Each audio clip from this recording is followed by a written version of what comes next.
तर मित्रांनो, सगळीकडे हवा आहे ओडिसीची, पण त्यासोबतच आपला एक मराठी सिनेमा देखील रिलीज झालेला आहे, ज्याचं नाव आहे बोल बोल राणी. खरं सांगायचं झालं तर खूप जास्त अपेक्षा न ठेवता अगदी ब्लँक डोक्याने मी हा सिनेमा बघायला गेलो होतो आणि ऑनेस्टली या सिनेमाने मला खूप जास्त सरप्राईज केले. हा सिनेमा मला इतका आवडेल हे मला तो पाहायच्या आधी अजिबात वाटलं नव्हतं. पण सिनेमाविषयी बोलायच्या आधी मला या सिनेमाच्या निर्मात्यांना एक प्रश्न विचारायचा आहे की तुम्ही नक्की कोणत्या जगामध्ये राहताय. म्हणजे जितका एफर्ट तुम्ही सिनेमा बनवायला घेता त्याच्या 5% सुद्धा तुम्ही तो मार्केटिंग करण्यासाठी का नाही घेत. म्हणजे ओडिसी सारख्या एवढ्या मोठ्या सिनेमासोबत तुम्ही तुमचा सिनेमा रिलीज करताय आणि त्यासाठी कोणतीच मार्केटिंग नाही. आपल्या डोळ्यासमोर उदाहरण आहे देऊळ बंद सारख्या मोठ्या सिनेमाचं. कोणताही मोठा स्टुडिओ मागे नसताना प्रवीण तरडे 2 महिने सिनेमा प्रमोट करत होते, वेगवेगळ्या थिएटर्सला भेट देत होते, खूप एफर्ट्स घेतले त्यांनी सिनेमा महाराष्ट्राच्या कानाकोपऱ्यात पोहोचवायला. आणि दुसरीकडे तुमच्या सिनेमाचा ट्रेलर येतो, सिनेमा थिएटरमध्ये येतो आणि कुणाला काहीच माहित नाही त्याच्याविषयी. मला माहितीये ना की या सिनेमाचा ऑडियन्स खरं तर एवढा मोठा नाहीये आणि हा सिनेमा सगळ्यांना आवडेल असंही नाही.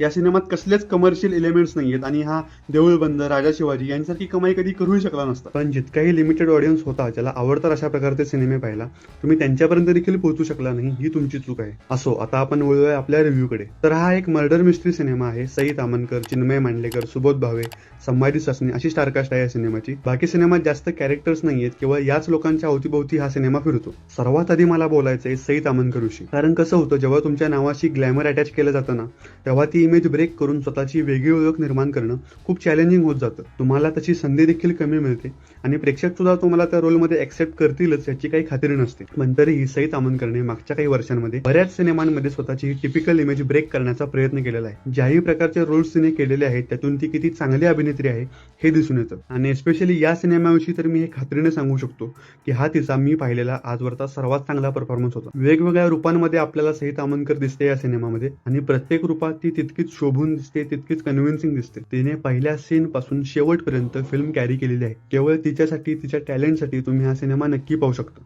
सई तामणकर प्रमाणेच चिन्मय मांडलेकर देखील आपल्याला वेगवेगळ्या रूपांमध्ये दिसतो आणि त्यांनी देखील खूप चांगलं काम केलेलं आहे. पण माझी कंप्लेंट आहे सुबोध भावे यांच्याविषयी. सुबोध भावे यांना मी म्हणेन की वेस्ट केले सिनेमामध्ये.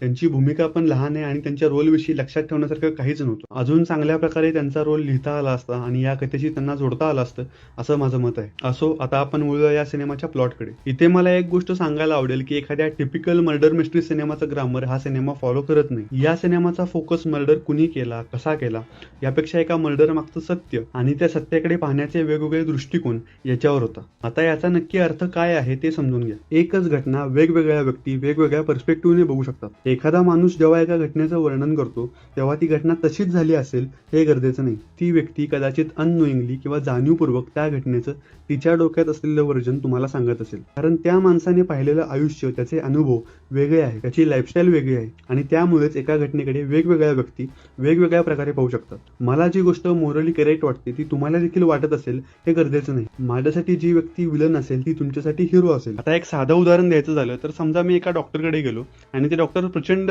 लोकप्रिय आहेत. गुगलवर हजारो रिव्ह्यूज आहेत जे सांगतात की त्यांचे उपचार किती चांगले आहेत, त्यांची ट्रीटमेंट किती चांगली आहे. ते सगळं पाहून मी डॉक्टरकडे गेलो पण मला त्यांचे उपचार अजिबात आवडले नाही. तर पुढे जाऊन मी लोकांना हेच सांगेन ना की ते डॉक्टर चांगले नाहीयेत, त्यांचे उपचार चांगले नाहीयेत. मग जे मी बोलतोय ते खरं आहे की माझ्या आधीचे हजारो लोक बोलत होते ते खरं आहे? तर उत्तर आहे दोन्ही गोष्टी खऱ्या आहेत. माझ्या आधीच्या पेशंट्सवर ज्या प्रकारचे उपचार कामी आले होते ते कदाचित माझ्यावर आले नसतील. त्या लोकांचे शरीर, त्यांची इम्युनिटी सिस्टीम माझ्यापेक्षा वेगळी असेल. कदाचित डॉक्टरांकडूनच माझ्या आजारावर निदान करताना थोडीशी चूक झाली असेल, त्यांचा अनुभव कमी पडला असेल. त्यामुळे शक्यता बऱ्याच आहेत, कारणं बरीच आहेत. प्रत्येकाचा अनुभव हा वेगळा असू शकतो. सिमिलरली हा सिनेमा मला चांगला वाटला पण कदाचित तुम्हाला अजिबात चांगला वाटणार नाही. कारण मी आजवर ज्याही प्रकारचे सिनेमे बघितले त्यामुळे माझी एक टेस्ट निर्माण झालेली आहे. त्यामुळे मला हा सिनेमा आवडला. तुमची टेस्ट वेगळी असेल, तुमच्यासाठी चांगला सिनेमा याची डेफिनेशनच वेगळी असेल तर कदाचित तुम्हाला तो चांगला वाटणार नाही. जसा सिनेमा आणि टेस्ट सब्जेक्टिव्ह आहे, सत्य सुद्धा सब्जेक्टिव्ह आहे. सिनेमात एक डायलॉग आहे की आगीत काय जळलं हे फक्त राखेलाच ठाऊक असतं. जो विक्टिम आहे ना तोच सांगू शकतो की त्याच्यासोबत नक्की काय घडले. ज्यांनी फक्त त्यांना पाहिले, त्याच्याविषयी ऐकले ते लोक फक्त त्यांचा तर्क मांडू शकतात, त्यांचा पर्स्पेक्टिव्ह मांडू शकतात. अंतिम सत्य मात्र फक्त साक्षीदारालाच माहित असतं. तर एकंदरीत ही होती फिलॉसॉफी या सिनेमाची. एका गुन्ह्याकडे वेगवेगळे लोक वेगवेगळ्या प्रकारे कसे पाहतात आणि त्यामुळे सत्याकडे पोहोचणं किती अवघड होतं हे या सिनेमातून आपल्याला दिसतं. आणखीन एक आवडलेली गोष्ट म्हणजे या सिनेमाचं म्युझिक आणि साऊंड डिझाईन. सिनेमामध्ये गाणी नाही आहेत पण सिनेमाचं बॅकग्राऊंड म्युझिक आहे ना ते आपल्याला सिनेमा संपल्यावर देखील लक्षात राहतं. बऱ्याच सीन्समध्ये प्युअर सायलेन्स आहे. आपलं पूर्ण लक्ष फक्त सिनेमाच्या कॅरेक्टर्सकडे असतं. त्यावेळी बॅकग्राऊंडमध्ये घड्याळाच्या काट्यांचा आवाज किंवा झुलणाऱ्या पाण्याचा आवाज एवढंच ऐकू येतं आणि त्यामुळे ज्या प्रकारचं ॲटमॉस्फिअर निर्माण होतं ना, तुम्ही ॲक्च्युली फील करता की तुम्ही त्या कॅरेक्टरसोबत त्या सीनमध्ये त्या घरामध्ये आहात. बऱ्याचदा आपल्याला असं वाटतं की आपण एक नाटकच पाहतोय, कारण कॅरेक्टर्स खूप कमी आहेत सिनेमामध्ये, लोकेशन सुद्धा मोजकेच आहेत. त्यामुळे बहुतांश सिनेमामध्ये कलाकारांचे परफॉर्मन्स ही एवढी एकच गोष्ट आपल्याला खिळवून ठेवते. हा सिनेमा परफेक्ट आहे का? तर नाही.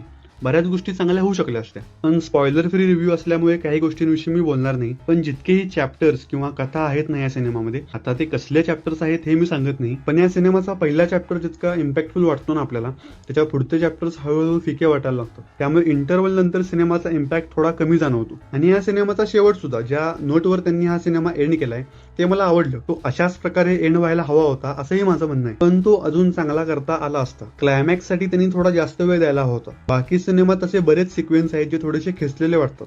तिथे वेळ खर्च करण्यापेक्षा जर शेवट थोडासा मोठा आणि अजून इम्पॅक्टफुल करता आला असता तर सिनेमा अजून चांगला झाला असता असं माझं मत आहे. थोडक्यात सांगायचं झालं तर तुम्हाला मर्डर मिस्ट्रीज पाहायला आवडत असतील तर हा सिनेमा नक्की बघा. जसं की मी आधी म्हटलं, यांनी जशी माती खाल्ली याच्या मार्केटिंगमध्ये, हा सिनेमा अजून 1-2 दिवसांनी थिएटरमध्ये असेल का नाही हे सुद्धा सांगता येत नाही. त्यामुळे थिएटरला जा आणि हा सिनेमा नक्की बघा, एवढंच मी सांगेन. बाकी तुम्ही पाहिलाय का हा सिनेमा? तुम्हाला तो कसा वाटला मला कमेंट बॉक्समध्ये नक्की सांगा. हा व्हिडिओ पाहिल्याबद्दल तुमचे खूप खूप आभार.